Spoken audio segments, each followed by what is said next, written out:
আসসালামু আলাইকুম বন্ধুরা, কেমন আছো সবাই? আশা করি ভালো আছো। তো আজকে আমি করব খিচুড়া। খিচুড়া করার জন্য আমি ডিম দিয়ে খিচুড়া করব। তো তার জন্য আমি ডিমটাকে সেদ্ধ করে নেবো, একটু নুন ফেলে সেদ্ধ করে এবার আমি লাল লাল করে ভেজে নেব। ভাজা হয়ে গেলে এবার আমি আলুটাকে সেদ্ধ করব, তার মধ্যে একটু জাফরান নুন দিয়ে আলুটাকে সেদ্ধ করব। সেদ্ধ করার জন্য আমি 4টে সিটি দিয়েছি। তো যদি মনে হয় আলু গলেনি তো আবার 1-2 সিটি দিতে পারেন, যেহেতু আলু আমি ছোটো ছোটো দিয়েছিলাম বলে 4টে সিটিতে আমার হয়ে গেছে। তো আলুটা ঠান্ডা করে নেবো, নাবিয়ে ঠান্ডা করে নিয়ে এবার আলুগুলোকে একটু লাল লাল করে ভেজে নেবো। আলু ভাজতে ভাজতে এদিকে আমি চালটাকে ভিজিয়ে দেবো। চালটাকে ভিজিয়ে রাখলে ভাতটা খুব তাড়াতাড়ি হয়ে যাবে, চালটাও বেশ ভালো লম্বা লম্বা হয়ে যাবে। তো এদিকে আমি চালটা ভিজিয়ে নিয়ে এদিকে আমি জল বসিয়ে দিয়েছি, তার মধ্যে নুন, গোটা গরম মশলা আর তেজপাতা দিয়ে দেবো একটা, দিয়ে আমি ঢাকা দিয়ে জলটা গরম করব। তো এদিকে যে তেল ছিল আলু ভাজা, তার মধ্যে আমি 2টো তেজপাতা, পেঁয়াজ কুচো দিয়ে দেবো। পেঁয়াজ কুচো দিয়ে পেঁয়াজটাকে ভালো করে লাল করব। পেঁয়াজটা ভালো করে লাল লাল হয়ে গেলে ওতে আমি আদা রসুন অ্যাড করব। আমি এতে আদা রসুন 3 চামচ দিয়েছি। আপনারা মনে করলে আদা রসুন পেস্টও ইউজ করতে পারেন। আমি যেহেতু বাটা করি বাড়িতে, বাটাটাই দিয়েছি। আদা রসুনটা ভালো কষিয়ে নেবো। নিয়ে এবার আদা রসুন বাটা যে জলটা ছিল সেই জলটা আমি এর মধ্যে দিয়ে দেবো।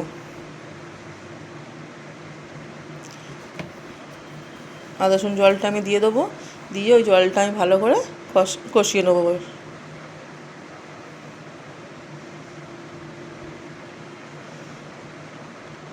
জলটা শুকিয়ে যাওয়ার পর দেখুন তেল ছাড়বে, আদা রসুনের গন্ধটাও চলে যাবে।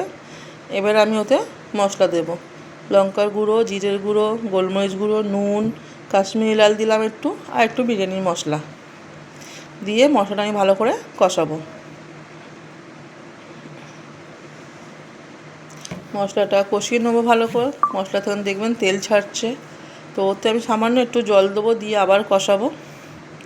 খিচুড়াটা আপনি মনে করলে ডিম ছাড়া মাংস দিয়েও করতে পারেন, চিকেন হোক, বিফ হোক, যাই দিয়ে ইচ্ছা করতে পারেন। আমি ডিম দিয়ে করলাম। এবার মশলাটা ভালো করে নাড়াচাড়া করে নিয়ে কষিয়ে নেবো আমি। মশলাটা কষা থেকে এতে আমি 4টে কাঁচা লঙ্কা দেবো। কাঁচা লঙ্কা আপনি ভাতেও অ্যাড করতে পারেন যখন ভাতটা হবে। এতে আমি ছোলার ডাল দেবো। ছোলার ডালটা ধুয়ে রেখেছি। দেখুন ছোলার ডালটা আগে আমি দিয়ে দিয়েছিলাম, ওটা একটু যখন ফুটে উঠেছে তারপর আমি ওতে ভেজানো চালটা দিয়েছি। চালটা দিয়ে এদিকে আমার মশলা কষানো হয়ে গেছে, তার মধ্যে ডিম ভাজাগুলো দিয়ে দেবো। ডিমগুলো সব দিয়ে একটুখানি হালকা কষিয়ে নেবো, বেশিক্ষণ লাগবে না, জাস্ট কষিয়ে আমার এটা ডিমটা রেডি হয়ে গেল।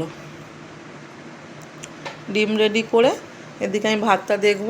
এদিকে ভাতটা আমার হয়ে এসেছে, ভাতটা হয়ে গেছে। ছোলার ডালটা হাত দিয়ে দেখবেন নরম হয়েছে।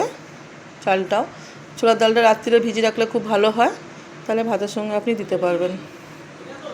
এদিকে ভাতটা হয়ে এসছে। এদিকে আমি একটু দুধের মধ্যে আপনার গোলাপ জল, তারপর মিঠা আতর আর জাফরান অ্যাড করব, করে একটা ওর ঘোল রেডি করে রাখবো আমি। ঘোলটা রেডি হয়ে গেছে। এবার আমি হাঁড়ির মধ্যে দেখুন অল্প করে ভাত নিয়ে পুরো রেখেছি, তার মধ্যে একটু জাফরান দেব। জাফরানের ঘোলটা আমি দিয়ে দেবো একটু একটু করে, তার মধ্যে একটু বিরিয়ানির মশলাও দেব। বিরিয়ানির মশলা সামান্য দিলাম। দেওয়ার পরে এবার ওতে আমি আলু দেব। আলু দিয়ে তারপরে আমি একটু গ্রেভিগুলো দেবো। নিচে ডিমগুলো দেবো না কেন, তোলার সময় যাতে ডিম না ভেঙে যায়। ডিমটা আমি ওপরের লেয়ারে দেব। এবার দেওয়ার পরে সেমভাবেই আমি আবার ভাতের লেয়ার দেবো। দেওয়ার পর তার উপরে আলু দিয়েছি, তার উপরে একদম ওপরের লেয়ারে ডিম দিয়েছি। তারপর লাস্টে ভাতগুলো দিয়ে দিলাম। দেওয়ার পর বিরিয়ানির মশলা আর জাফরানের যে ঘোলটা ছিল ওপর থেকে পুরো দিয়ে দিলাম। দেওয়ার পর দেখুন কত সুন্দর লাগছে।